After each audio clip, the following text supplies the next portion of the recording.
آؤ تمہیں وفا کی ایک کہانی سناؤں، آؤ محبتوں کی ایک کہانی سناؤں۔ مدینے کا شہر ہے، اللہ کے محبوب جلوہ فراز ہیں۔ مسجد نبوی میں ہر لمحہ نور برستا تھا۔ آقا تشریف فرماتے اور صحابہ حضور کے گرد یوں بیٹھتے جس طرح چاند کے گرد ہالہ ہوتا ہے اور بدر تمام کے گرد ستارے ہوتے ہیں۔ آقا باز و تلقین کرتے، لوگ سنتے، من میں اتارتے، روحوں کو تازگی دیتے۔ ایک چھوٹا سا بچہ ہے جو ننھے ننھے پاؤں سے چل کے مسجد نبوی میں پہنچ جاتا ہے۔ نام اس کا عمیر ہے۔ بمشکل سے بولنا سیکھا ہے اس نے۔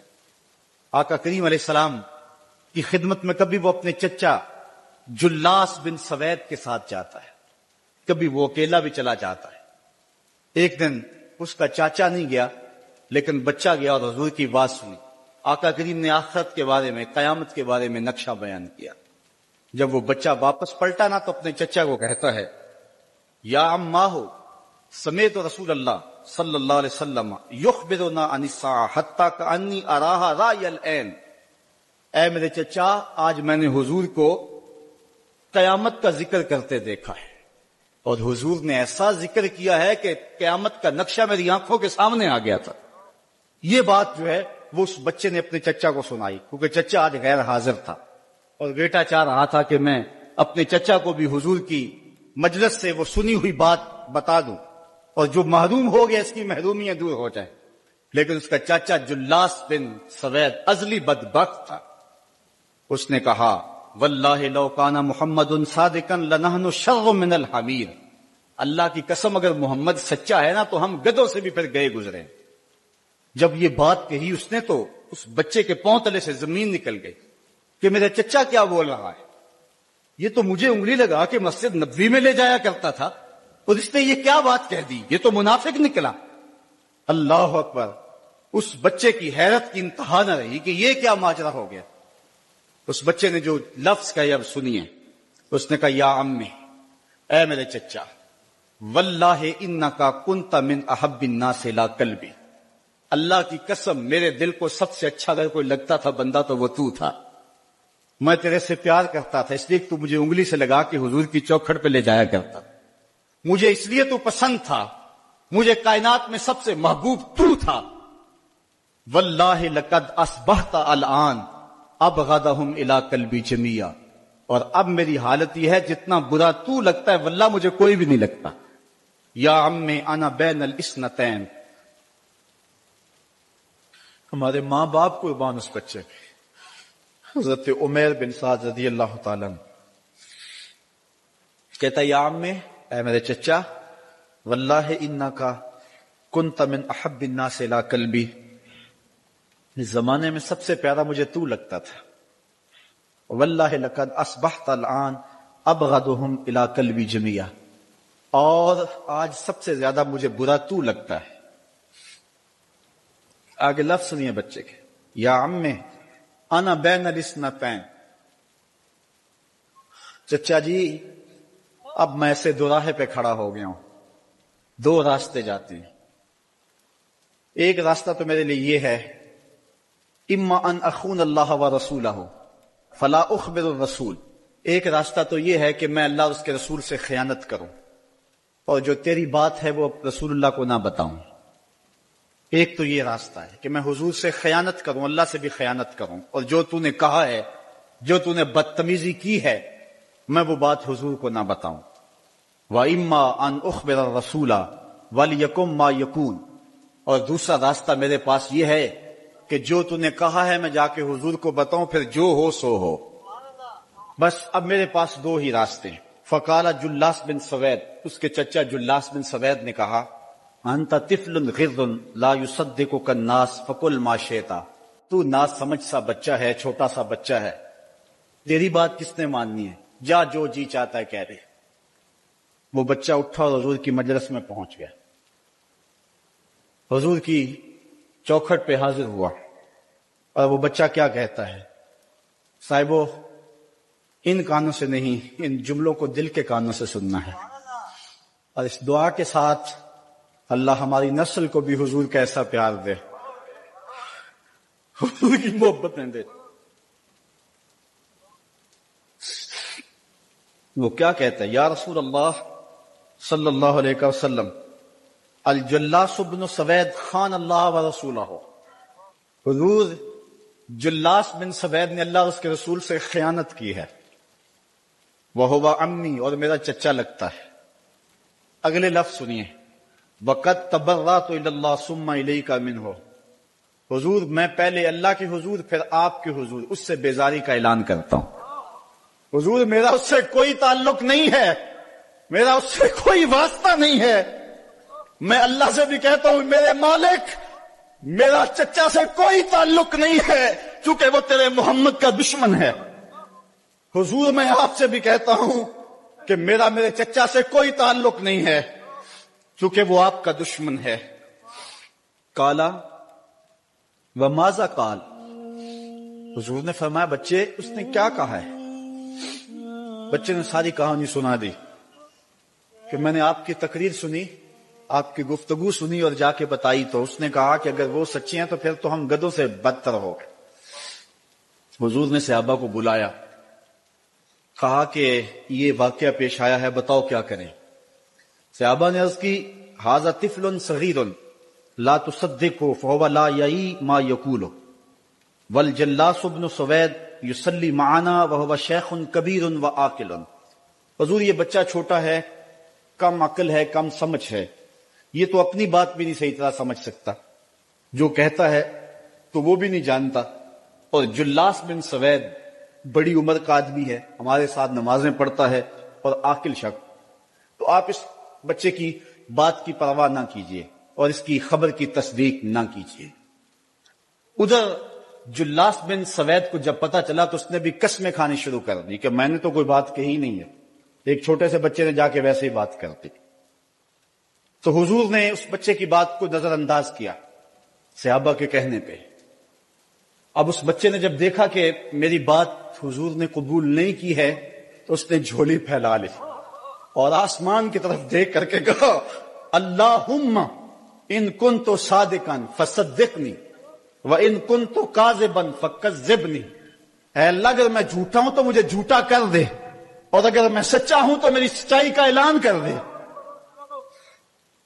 یہ بچے نے جب بات کی تو ابھی اس نے منہ پہ دعا مانگ کے ہاتھ نہیں پھیرے تھے کہ جبریل آ گئے، اور سورہ توبہ کی آیت نازل ہوئی یحلفون باللہ ما قالوا وَلَقَدْ قَالُوا كَلِمَةَ الْكُفْرِ وَكَفَرُوا بَعْدَ اسلامہم، یہ قسمیں کھاتے ہیں کہ ہم نے یہ بات نہیں کی ہے، محبوب انہوں نے اسلام لانے کے بعد کلمہ کفر بولا ہے، انہوں نے کلمہ کفر بولا ہے، اس نے بات کہی ہے۔ تو اللہ تعالیٰ کے محبوب نے اس بچے کو اپنے پاس بلایا، کہا مرحبا بالذی صدقہ ربہ من فوق سبع سماوات، خوش آمدید وہ بچے جس کی 7 آسمانوں سے اوپر رب نے بھی گواہی دی ہے، جس کی رب نے بھی گواہی دی ہے۔ پھر حضور نے اس بچے کے کان کو پکڑا اور فرمایا وفت اذنک یا غلام وصدقک ربک، بچے تیرے کان نے ٹھیک ہی سنا تھا اور تو وہ ہے جس کی گواہی اور جس کی تصدیق میرے رب نے فرمائی۔ اللہ اکبر۔ حضرت عمر رضی اللہ تعالیٰ عنہ کا دور آیا تو انہوں نے حضرت عمیر بن سعد انصاری رضی اللہ تعالیٰ عنہ کو حمص کا گورنر بنا دیا، اور پھر جب وہ فوت ہوئے تو حضرت عمر روئے، فرماتے کاش کہ میرے پاس عمیر جیسا کوئی دوسرا آدمی ہوتا اور میں مسلمانوں کی محافظت کے لیے اسے مقرر کرتا۔ اللہ اکبر۔ تو حضور علیہ الصلوۃ والسلام کی محبت اور حضور کے ساتھ وفا کا یہ رشتہ اور یہ تعلق اور یہ گہرا ربط اللہ تعالیٰ کی محبت کا بندے کو مستحق کرتا ہے۔ اللہ نے بھری بزم کے اندر اس بچے کو عمیر بن سعد رضی اللہ تعالیٰ عنہ کو جھوٹا نہیں ہونے دیا۔ تو اقبال کہتا ہے کی محمد سے وفا تو نے تو ہم تیرے ہیں، یہ جہاں چیز ہے کیا لوح و قلم تیرے ہیں۔ کسی امیر شخص کا نام ہے کیا بدن کے اوپر پیوند لگے لباس پہننے والے وہ فاقہ مست کیا امراء کی فہرست میں آتے تھے؟ ہمیں تو وہ کہانی بھی اسلام کی غربت کی یاد آتی ہے کہ جب احد کے اندر 70 شہیدوں کے لاشیں پڑے ہوئے ہیں تو حضرت صفیہ حضور کی پھپھی اپنے بھائی حمزہ کے لیے 2 چادریں لے کر کے کفن کی آتی ہے، تو حضور علیہ السلام نے فرمایا کہ جس قبر میں حمزہ کو دفن کیا جائے اسی قبر میں مصعب بن عمیر کو بھی کفن دیا جائے اور دفن کیا جائے۔ اور کہا میرے چچا کے لیے اس کی جو بہن میری پھپھو جو 2 چادریں لے آئی ہے، کہا ایک چادر ہم مصعب بن عمیر کو دیں گے۔ یہ مصعب بن عمیر کون ہے؟ تاریخ پڑھو، کتنی دل آویز تاریخ ہے۔ مکے میں ایک امیر ترین خاتون ہے جس کے بیٹے کا نام مصعب ہے، اور وہ اپنے بیٹے کو اتنا خوبصورت لباس پہناتی ہے اور اتنے خوبصورت خوشبو اور عطر اس کو لگاتی ہے کہ مصعب بن عمیر جن گلیوں سے گزرتے تھے دیر تک وہ گلیاں مہکتی رہتی تھی۔ لوگ کہتے تھے یہاں سے مصعب گزر کے گیا ہوگا اس لیے یہ گلیاں مہک رہی ہیں۔ اچھا، پھر مصعب پہ نظر پڑتی ہے میرے محمد عربی کی، اور مصعب بن عمیر حضور کی زلفوں کا اسیر ہو جاتا ہے۔ ماں کافرہ ہے، جب پتہ چلتا ہے تو اس کا لباس بھی چھین لیتی ہے، سہولتیں اور آسودگیاں بھی واپس لے لیتی ہے۔ پھر وہ وقت بھی آیا کہ مصعب بن عمیر حبشہ کی جانب ہجرت کر جاتے ہیں۔ مکے کے حالات کچھ تھوڑے سے خوشگوار نظر آئے تو وہ حبشہ سے واپس مکے جب پلٹے تو ان کے بدن پہ جو چادر تھی وہ جگہ جگہ سے پٹی ہوئی تھی۔ میرے آقا کریم علیہ السلام نے دیکھا تو حضور کی آنکھوں میں آنسو ٹپکنے لگے۔ کہا یہ وہی مصعب ہے جو اتنا خوش پوش نوجوان تھا کہ میں نے پورے مکے میں اس سے خوبصورت لباس پہننے والا کوئی دوسرا شخص نہیں دیکھا، اور آج میرے مصعب کو پہننے کے لیے جو چادر میسر ہے وہ بھی جگہ جگہ سے پھٹی ہوئی ہے۔ یہ اسلام کی غربت کی کہانی ہے، اور آج احد میں یہی مصعب بن عمیر شہید ہو جاتے ہیں اور ان کے لیے کفن بھی دستیاب نہیں ہے۔ حضور نے کہا جو میرے چچا کے لیے 2 چادریں لائی ہیں ان میں سے ایک کا کفن مصعب کو دے دو نا، اور دوسری چادر سے کفن میرے چچا کو دے دیا جائے۔ اچھا، حضرت مصعب کے لیے بڑی چادر رکھ دی گئی، اور حضرت امیر حمزہ کے لیے جو چادر تھی وہ چھوٹی تھی، اگر سر ڈھانپتے تھے تو پاؤں ننگے ہو جاتے، اگر پاؤں ڈھانپتے تھے تو سر ننگا ہو جاتا۔ حضور نے فرمایا میرے چچا کا سر ڈھانپ دو اور پاؤں کے اوپر اذخر نامی گھاس ڈال دو۔ میں یہ اسلام کی غربت کی کہانی تمہیں سنا رہا ہوں، جب میرے رسول کے چچا کے لیے پورے کفن کا ٹکڑا بھی دستیاب نہیں تھا، اسلام اس وقت بھی عزت پا گیا تھا، اسلام اس وقت بھی ذلیل نہیں تھا، اسلام اس وقت بھی سربلند تھا، اور اسلام اس وقت بھی عزتوں کی مسند پہ تھا۔ یہ اسلام کا وہ دور ہے کہ جب حضور مسجد نبوی سے باہر نکلتے ہیں تو آگے حضرت عمر و ابو بکر رضی اللہ تعالی عنہما کھڑے ہیں، چہرے کے اوپر عجیب اداسی ہے۔ کہا عمر، ابو بکر اس وقت کیوں کھڑے ہو؟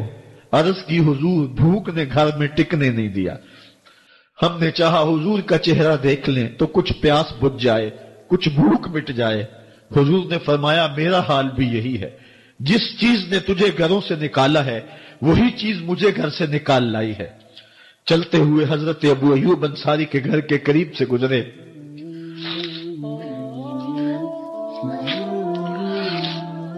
حضور کی خوشبو پا کے وہ باہر آ گئے۔ عرض کی بندہ نواز آج میرے مہمان نہیں بنتے؟ حضور نے کہا تمہاری مرضی۔ گھر لے گئے، چٹائی بچھائی، حضور کو بٹھایا، گھر والوں کو بکری کا بچہ ذبح کر کے دیا، کہا جلدی جلدی کھانا تیار کرو، میرے آقا کو بھوک لگی ہوگی۔ یہ کہہ کے واپس آئے، حضور کے پاس بیٹھے، نظر چہرے پہ پڑی تو گھبرا گئے۔ نکاحت کے آثار اتنے واضح تھے کہ سمجھ آ رہی تھی کتنے دنوں سے حضور نے کچھ نہیں کھایا۔ اٹھ کے باغ میں چلے گئے، کھجوروں کا خوشہ توڑا، حضور کے سامنے رکھا، کہا بندہ نواز جب تک کھانا تیار نہیں ہوتا یہ کھجوریں تناول فرمائیں۔ تھوڑی دیر کے بعد کھانا دسترخوان پہ لگ گیا، حضور سے عرض کی گئی حضور آئے کھانا تناول کر لیں۔ حضور نے دسترخوان پر تشریف فرما ہو کر کے حضور نے کپڑا اٹھایا تو حضور نے جب دیکھا کہ کھانا ہے تو حضور نے ایک روٹی لی اور چند بوٹیاں اٹھائیں اور ایک خادم کو بلا کر کے کہا جاؤ ہمارے گھر دے آؤ، میری بیٹی فاطمہ کتنے دنوں سے بھوکی، کہا جاؤ ہمارے گھر دے آؤ، میری فاطمہ کتنے دنوں سے بھوکی بیٹھی ہوئی ہے، مال کے کونین ہیں گو پاس کچھ رکھتے نہیں۔ دو جہاں کی نعمتیں ہیں ان کے خالی ہاتھ میں. آپ کو پتا ہوگا کہ جب میرے رسول کا انتقال ہوا ہے، حضور کا وصال ہوا ہے، تو حضور کی ایک زرہ ایک یہودی کے گھر میں گروی رکھی ہوئی تھی. حضور نے زرہ رکھ کر کے اس سے قرض لیا ہوا تھا. یہ اسلام کی غربت کی کہانی ہے، اور پھر اللہ نے اسلام کو امارت کے رنگ بھی دیے. اور تمہیں کہانی سناؤں، حضرت عدی بن حاتم روایت کرتے ہیں، صحیح بخاری میں روایت ہے. یہ حاتم تائی کے بیٹے ہیں. کہتے ہیں میں حضور کی خدمت میں حاضر ہوا. ایک شخص آیا، کہنے لگا حضور غربت نے میرا برا حال کر دیا ہے، اور اس نے شکایت کی غربت کی، پسماندگی کی، اور اپنی معاشی بدحالی کی. پھر ایک شخص آیا، کہنے لگا حضور میرے پاس دولت تو ہے، لیکن میں نے جس منزل پہ جانا ہے راستہ پر خطر ہے، تو میرے لیے کیا حکم ہے کہ میں کیسے راستہ طے کروں؟ تو یہ دو لوگوں نے یہ باتیں کی. تو حضرت عدی کہتے ہیں کہ حضور نے روح سخن میری جانب موڑا اور میری جانب مخاطب ہو کے کہا عدی تو نے ہیرا دیکھا ہے؟ عدی کہتے ہیں میں نے عرض کی حضور دیکھا نہیں، سنا ہے. ہیرا یہ شہر ہے عراق کا. تو حضور نے فرمایا عدی تو نے ہیرا دیکھا ہے؟ میں نے کہا نہیں حضور دیکھا نہیں، اس کا تذکرہ سنا ہے. فرمایا عدی اگر اللہ تجھے زندگی کی مہلت دے تو ہیرا سے ایک خاتون چلے گی، تو اپنی آنکھوں سے دیکھے گا اور مکے تک پہنچے گی اور اللہ کے گھر کعبہ کا طواف کرے گی، اور اس کو ہیرا سے لے کر کے مکے تک اللہ کے علاوہ کسی کا ڈر نہیں ہوگا. کہتے ہیں کہ میں نے دل میں کہا کہ پھر بنو طے کے ڈاکو مر گئے ہوں گے جنہوں نے عرب کے اوپر روب ڈال رکھا ہے، تو وہ تو پھر ختم ہو گئے ہوں گے. کہتے ہیں میں بھی سوچ ہی رہا تھا کہ حضور نے مزید میری حیرت میں اضافہ کرتے ہوئے کہا عدی اگر تجھے اللہ نے زندگی کی مہلت دی تو دیکھے گا کہ کسرا کے خزانے تیری جھولی میں ہوں گے. تو اس دور کی سپر طاقت تھی. میں نے کہا حضور کسرا بن ہرمز؟ حضور نے فرمایا ہاں کسرا بن ہرمز. کہتے ہیں کہ حضور نے پھر فرمایا عدی اگر تو زندگی پائی تو تو وہ دن بھی دیکھے گا کہ ایک شخص زکوٰۃ کی رقم لے کر کے، زکوٰۃ کی چاندی لے کر کے، زکوٰۃ کا سونا لے کر کے نکلے گا اور اس کو کوئی زکوٰۃ کا مستحق ہی نہیں ملے گا. حضرت عدی بن حاتم کہتے ہیں کہ پھر میں نے وہ منظر اپنی آنکھوں سے دیکھا کہ ہیرا سے خاتون چلی اور مکے تک پہنچی، اور امن ایسا تھا کہ اس کو اللہ کے علاوہ کسی کا ڈر نہیں تھا. پھر وہ لمحے بھی میں نے دیکھے کہ کسرا بن ہرمز کے خزانے مسجد نبوی کے باہر پڑے ہوئے ہیں. تو کہتے ہیں تیسری چیز میں دیکھ نہ سکا، اور میں نے لوگوں کو کہا کہ یہ میں تو نہیں دیکھ سکا، میری شاید زندگی وفا نہ کرے، اور اگر تمہاری زندگی وفا کرے تو تم دیکھنا میرے آقا نے جو فرمایا تھا دو باتیں تو پوری ہو گئی ہیں، اور تیسری بات تم دیکھ لو گے. حضرت یحییٰ بن سعید فرماتے ہیں کہ حضرت عمر بن عبدالعزیز کا زمانہ تھا، اور انہوں نے مجھے افریقہ کی جانب زکوٰۃ وصول کرنے کے لیے بھیجا. میں وہاں سے زکوٰۃ وصول کی، اور پھر میں زکوٰۃ لینے والے مستحقین کو ڈھونڈنے لگا. تو کہتے مجھے کوئی مستحق نہ ملا. پھر میں غلام پکڑتا اور اس کے پیسے دے کے اس کو آزاد کرواتا چلا جاتا. حضرت عمر بن عبدالعزیز کا زمانہ ہے کہ گورنر ہے عراق کا. وہ حضرت عمر بن عبدالعزیز کو لکھتا ہے کہ اتنی رقم ہے، اس کا کیا کرنا ہے؟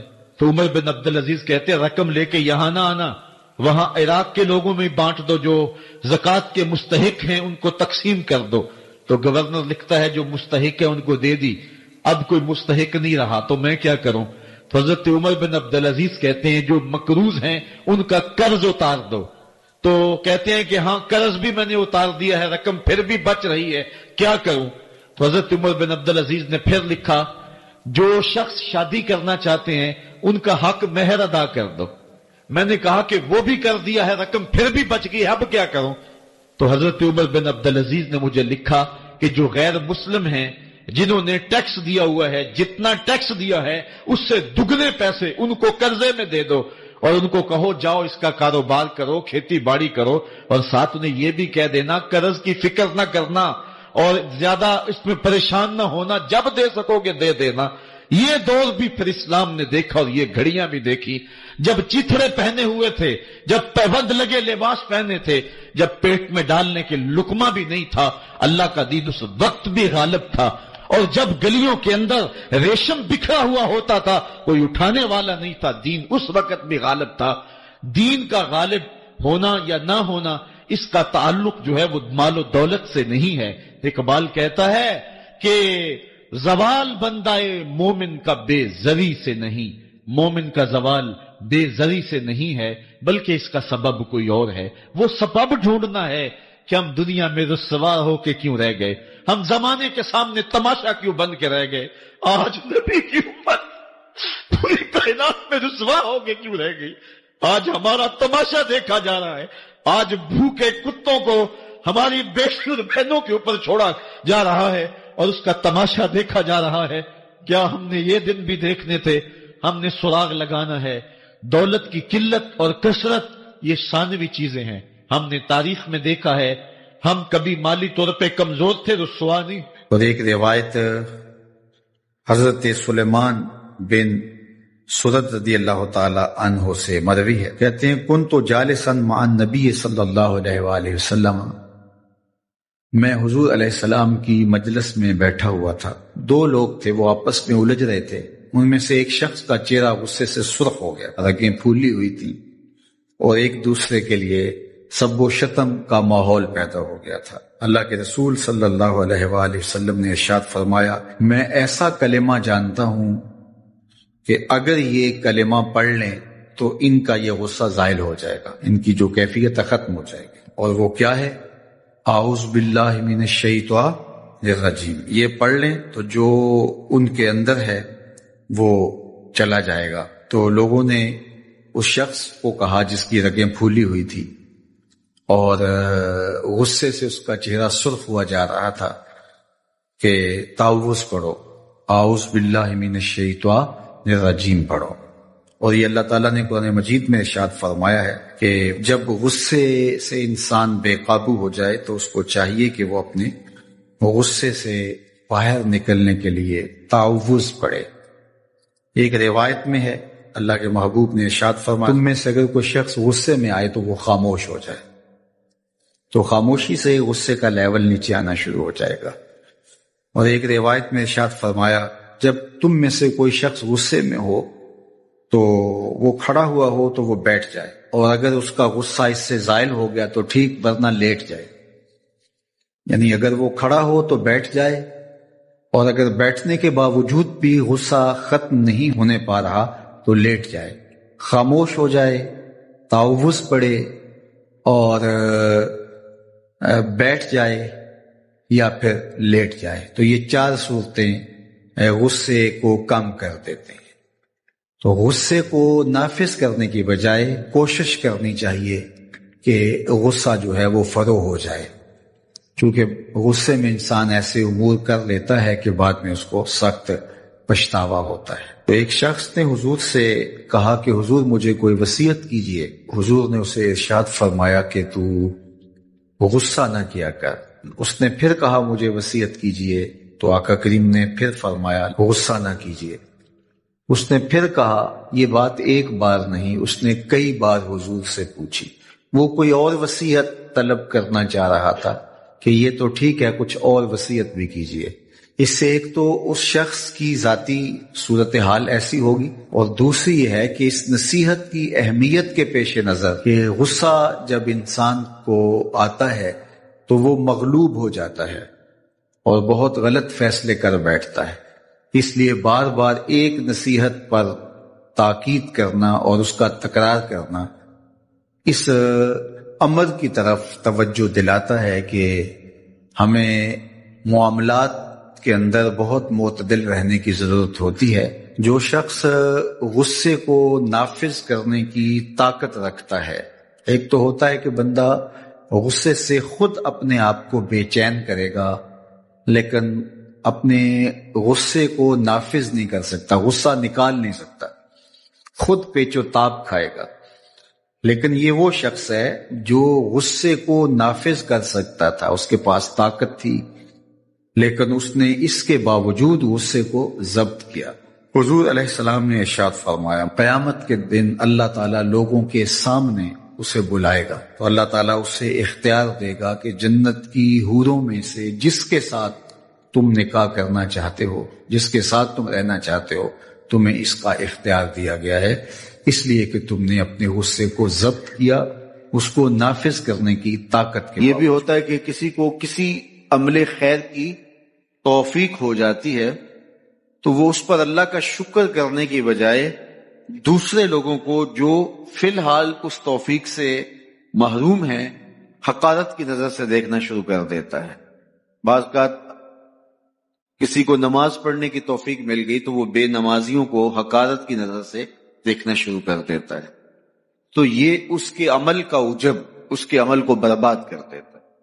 اگر اللہ نے آپ کو خیر کی توفیق عطا کی تو آپ ان لوگوں کو خیر کی طرف لانے کی کوشش میں لگ جائیں جو خیر کی راہ پہ نہیں ہیں۔ بے نمازیوں کو نماز کا عادی بنانے کے لیے آپ کی جد و جہد شروع ہو جانی چاہیے کہ یہ خیر مجھے نصیب ہوا تو اس کو بھی نصیب ہو جائے، نہ یہ کہ آپ کسی کو حقارت کی نظر سے دیکھیں اور خود پسندی کے مرض میں مبتلا ہو جائیں کہ دیکھو میں نمازی ہوں اور میرے پاس یہ ہے اور فلاں کے پاس یہ نہیں ہے۔ تو اس پر اللہ کا شکر ادا ضرور کیجئے کہ اللہ نے مجھے توفیق عطا کی، لیکن کسی کو حقیر جاننے کی بجائے اس کو خیر کی راہ پہ لانے کی کوشش کرے، تو یہ آپ کے صالح اعمال کی قبولیت کا ذریعہ بن جائے گا۔ نہیں تو اگر ریا شامل ہو گئی تو عمل برباد، اگر تکبر آ گیا تو اللہ کو تو پسند ہی نہیں، اگر عجب پیدا ہو گیا تو عمل کا نتیجہ آپ کو نصیب بھی نہیں ہو سکے گا۔ اس لیے عمل خالص ہو، صرف رضائے الہی کے لیے ہو، وہ عمل مرد نے کیا ہے یا عورت نے کیا ہے اس سے غرض نہیں ہے، شرط ہے کہ ایمان کے ساتھ اس نے صالح اعمال کا ذخیرہ جمع کیا ہے تو اس کو اللہ تعالیٰ جل شانہ ستھری، پاکیزہ، مطمئن اور خوبصورت زندگی عطا کرتا۔ اب وہ خوبصورت زندگی حیات طیبہ کیا ہے تو سنیے، حضرت سعید بن جبیر رضی اللہ تعالیٰ عنہ فرماتے ہیں کہ حیات طیبہ سے مراد الرزق الحلال ہے۔ اللہ جل شانہ جس کو پاکیزہ اور ستھری زندگی عطا کرتا ہے اس کو رزق حلال عطا کرتا ہے۔ حلال رزق کا نصیب ہو جانا ایک خوبصورت زندگی کا نصیب ہو جانا ہے، چونکہ حلال میں طمانیت رکھی گئی ہے۔ ایک شخص جتنا بھی حرام رزق اکٹھا کر لے اس کو اس سے طمانیت باطن، سرور باطن نصیب نہیں ہو سکتا، اس کے اندر اطمینان اور قرار نہیں آ سکتا، کیونکہ حرام میں یہ ہے ہی نہیں۔ تو حلال تھوڑا بھی مل جائے لیکن وہ حلال وہ باطن کی طمانیت کا سبب ہے، اندر کی روشنی کا ذریعہ ہے، اور ایک سرشار، مطمئن، خوبصورت اور خوشگوار زندگی کی ضمانت ہوتی ہے رزق حلال۔ اللہ ہم سب کو اپنی جناب سے رزق حلال ہی نصیب کرے، اور اگر ہم سچے دل سے یہ عہد کر لیتے ہیں کہ اللہ ساری زندگی تو ہمیں رزق حلال ہی دینا اور ہم بھی ساری زندگی حرام کے ایک لقمے سے بھی اپنے آپ کو محفوظ کریں گے، اللہ آپ کے لیے حلال کے راستے کشادہ کر